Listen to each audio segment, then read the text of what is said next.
Kali ni kami nak bawa kakak Nora dan kawan-kawan dia pergi main salji.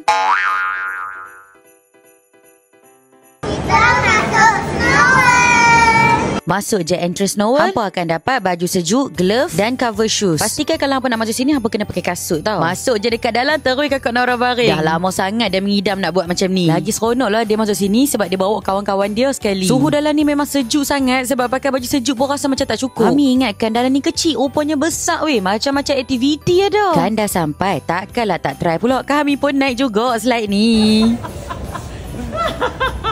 Snow World ni pun bukan setakat untuk kanak-kanak. Orang dewasa pun boleh enjoy main dekat sini.